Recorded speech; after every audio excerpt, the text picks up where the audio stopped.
Okay, a couple more things about the Iowa process. 90% of all funds must be used for tuition. The remaining 10% can be used for administration.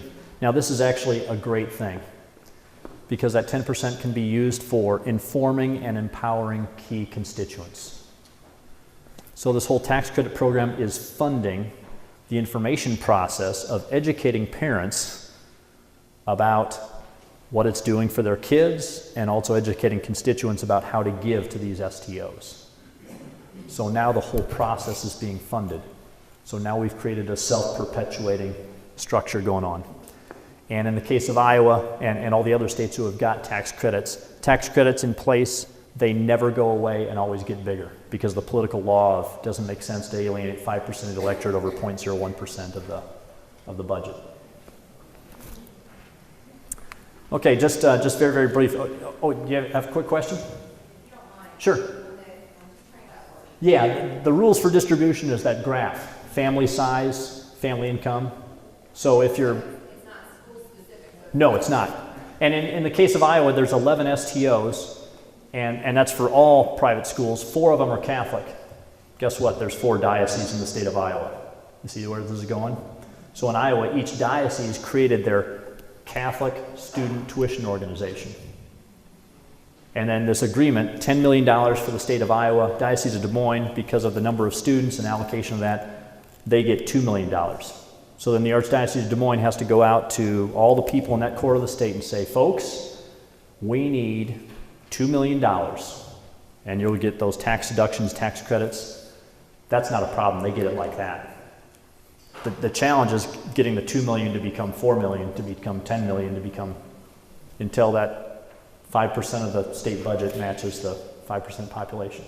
Okay, I was telling Bert beforehand, I just got the chance to go speak in Australia. Australia is very, very similar to the United States, only they had the Lemon decision go the other way. And down there, it was decided that the state could fund Catholic education. It doesn't mean that the state would.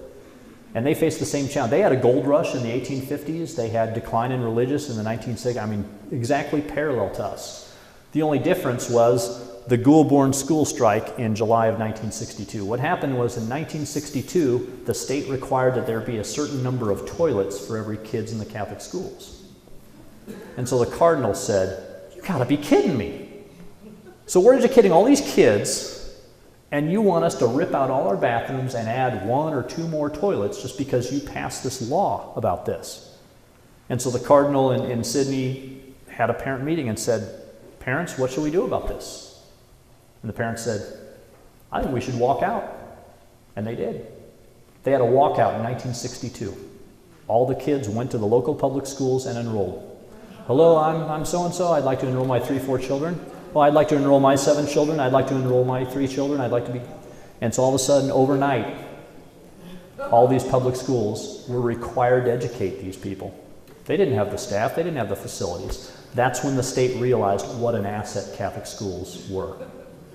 Now, it took 8 years, but Catholic schools got funding in 1970, and today, Australian Catholic schools receive 72% of their funding from the state.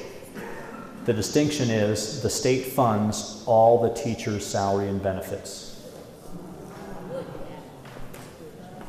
Pretty cool.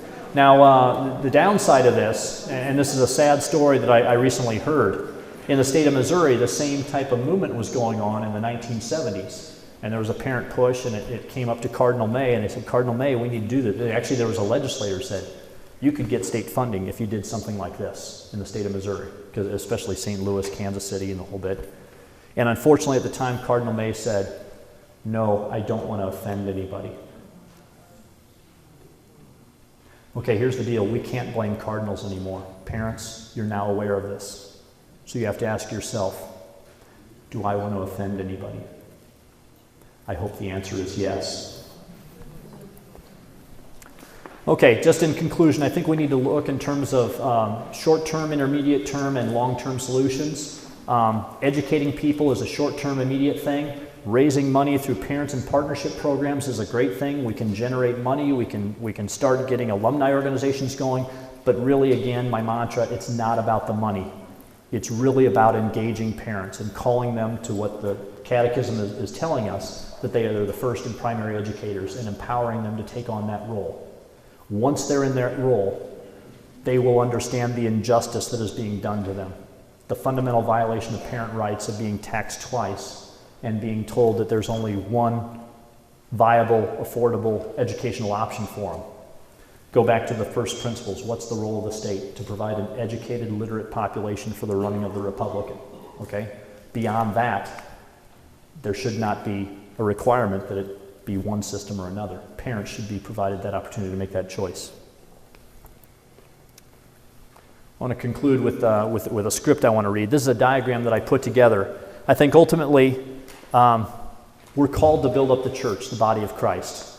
And as I was alluded to earlier, the good news, bad news from all the sociological research is the Catholic school is the best evangelical tool that we have.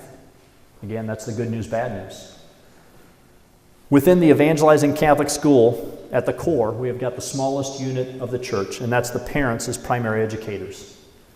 We need to inform them of this role. We need to call them to this role. We need to help and support them in this role. And parents as the primary educators can then be engaged in parent advocacy, the faith development of their children, and also the whole evangelization effort, one-to-one. Just a final comment here. In short, we Americans were once a persecuted immigrant population in a hostile land finding our way. We built our Catholic schools as a bulwark against the hostile culture to protect our young and our faith. However, a strange thing happened over the years. The culture was apparently tamed and no longer overtly hostile.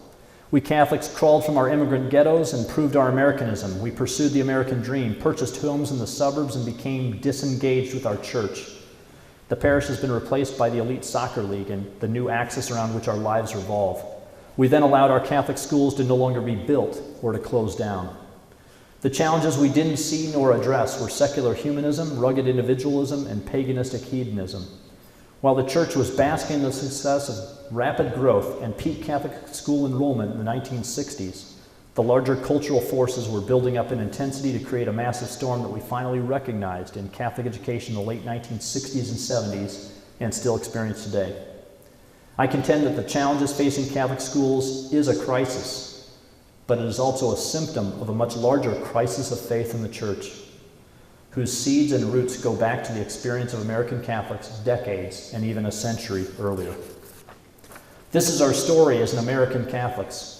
A people in need turned to God, made sacrifices, and found success. Unfortunately, the success turned into individual and institutional hubris, a lack of reading the signs of the times, and ultimately to missed opportunities and some degree of failure. Does the story sound familiar? This is the Cliff Notes version of our entire Old Testament. It is the story of salvation history, only now it's playing itself out here in America. We must respond to the universal call to holiness beginning with ourselves. We must be an evangelizing people and a beacon of hope to those who are hopeless and lost in the emptiness of our society that preaches secular humanism, rugged individualism, and paganistic hedonism. We must boldly proclaim to parents that they are the primary educators of their children and that we are here to help them in this enterprise. That we believe that their child is a child of God, and that our entire parish community, not just the school community, would like to wrap our arms around them and help them raise their child to have a personal relationship with Jesus. We would like to assist them in their role to provide faith development for their child. We would like to invite them to be an active member of our faith community, to grow in their own faith development, and to share their time, talent, and treasure to make sure that we reach even more children and families with this message of the love of Jesus Christ. Parents organizing themselves to reclaim a fundamental right that has been taken from them by the state then becomes a natural thing to do. An old pastor once said to me that when you have a money problem, you don't really have a money problem, you have a faith problem. As the title of this presentation tells us, we are called to be prophets and to help parents be the primary educators and the evangelizers of their children. If we can do this, our parents will solve all the problems that need to be solved. Thank you very much.